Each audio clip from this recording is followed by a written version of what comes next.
Today we're going to be looking at shoulders, and in particular we're going to be looking at different exercises that can help strengthen your serratus anterior. If you've heard me speak about serratus before, skip ahead to these minutes to enjoy the exercises. Otherwise, let's get our geek on and start learning about how serratus really controls the movement of this huge bone, commonly known as your shoulder blade, but actually it's called your scapula. Now, serratus anterior actually originates from the ribs around here and then kind of wraps right underneath the scapula and attaches to its inner border. And when it's weak, what you'll often see is the inner border of the scapula will sort of ping off of somebody's body like this. Of course, that in itself is not necessarily bad or harmful, but you can imagine that if your shoulder blade is sort of hanging like this and pinging off, and you're holding potentially something heavy, you haven't got all the right muscles in place to actually protect that vulnerable joint, which is the glenohumeral joint. That's this one over here. It's the one with the most amount of range of motion, so we can do all this funky stuff with our arms. And so really, really important, if we can actually get our serratus anterior to shift our scapula from this winged sort of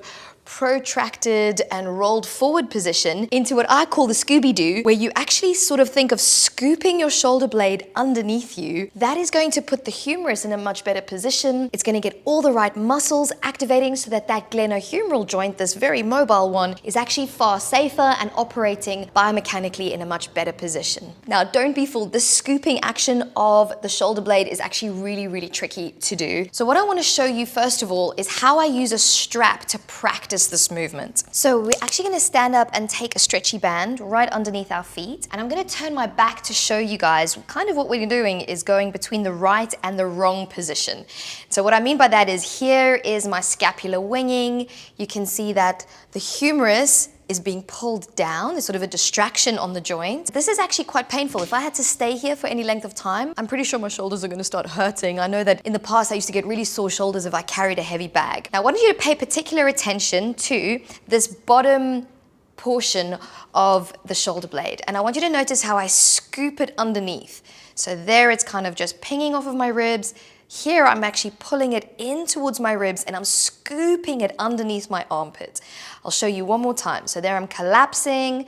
Can you see the difference? Shoulder blades are sort of pinging off of my ribs, and here I'm pulling them in and I'm scooping them under the armpit. Now you can practice that a few times in the day, but what I think is really, really helpful is anytime you're carrying your shopping bags home from the grocery store, or even if you're carrying something maybe in your arm like this, maybe a toddler, or I don't know, a heavy skeleton, instead of letting the shoulder blade roll forwards like this and letting the shoulder blade lift up, you do like the little scooping action of drawing the scapula's inferior border underneath your armpit. You'll find that the right muscular activation really does make a difference to the health of your shoulders. Now, obviously, if your scapula is always in this position and you're doing everything like this, one of the muscles that gets really tight is called levator scap. I'm going to teach you a really nice little shoulder stretch for that. Take your right hand and on the back of your neck, wrap it around the left side of your neck. All that this is doing is fixing your right shoulder blade in place. Now, simply move the head into the opposite direction. So levator scap is like the elevator of the shoulder blade. It attaches from the scapula up into your neck. So if we fix the scapula and move the head in the opposite direction, you should feel a little stretch traveling down the side of your neck.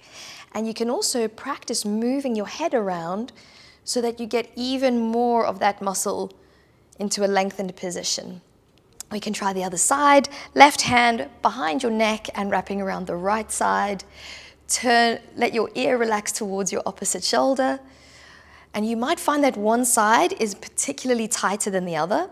And so I really recommend stretch out the side that feels tighter a little bit more frequently.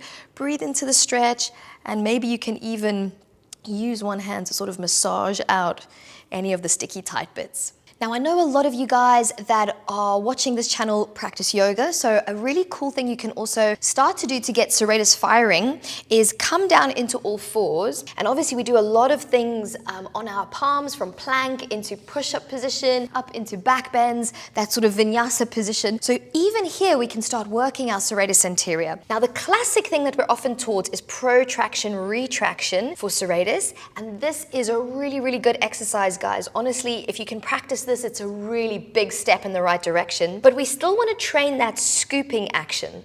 So I want you to think of the bottom portion of your shoulder blade, the pointy bit, and I want you to bring it into the ribs and then drive it forwards under the armpit. So instead of just letting the movement sort of happen on its own, you're being quite focused so that the weakest part of the muscle is being targeted.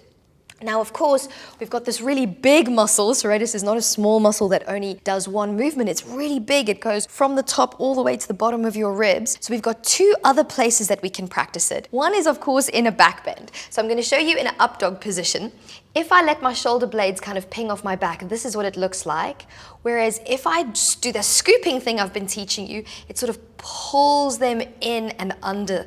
Now from here, if we can keep that connection, we can also practice pressing away and up. This actually works the upper fibers. Even though we're doing a down action, the upper fibers of the serratus are being targeted. We can flip it now. We can actually go into downward facing dog. Again, instead of letting our arms bow out to the side and the serratus turning off, we can think about bringing our arms into external rotation and scooping the bottom portion of the shoulder blade under our armpit. And then again, we can practice the glide to and away from our ears over and over. Okay team, those are some of the important serratus anterior exercises that I just think are pure gold. Now before we close off, I would be doing you a massive disservice to pretend that the body only needs two approaches. Stretch what's tight, strengthen what's weak. Those are modalities that work, but what we find is that the higher order systems tend to play a much bigger role in whether our muscles are operating the way we want them to. In particular, with muscles that govern your stability, such as your serratus anterior, we actually want to use our brainstem to flood that side of the body with stability messages. The way that we get that to happen is actually to create a movement plan with the opposite side. So let me show you a couple of exercises that seem, oh yeah, we're doing this side and this is the side getting the benefit, but what we're actually trying to do is target the stabilizing side. So one of my favorite exercises to do this is to grab my stretchy band, and what I do is I hook it under my feet, and my right serratus always needs a bit of extra work. I take one of the feet out and place the knee on the outside of the strap, and then I anchor my hands forward so the strap makes like a V shape. Then my focus is my right side. I'm actually going to connect my right side powerfully into the mat, and I'm going to start performing a movement plan with my left side.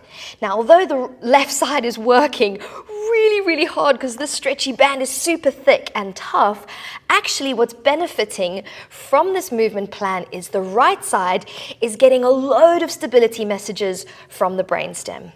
So although that is quite a tricky exercise, you can of course grade it. You don't have to use such a thick band. You can also use a free weight. Any kind of movement plan that you are doing on one side of the body will send stability messages into the other side. So definitely use that as a strategy, especially if you have one side that tends to be very floppy. What we often do is then do all the movements with this side thinking, oh yeah, this is the side that's going to get the benefit. But actually we're sending all of the stability messages from the brain into the side that probably doesn't need it as much. So remember that little hack, guys. It's real amazing science that can help your stability muscles operate more effectively. Okay, that's enough talking from me. As always, thank you very much for being here, listening to me babble on. If you did get any value from these videos, do me a favor, leave me a comment down below, hit that subscribe button. I don't know, while you're there, just give me some thumbs up, you know, go crazy, go in on the love, because it really does make a difference and help me more than you know.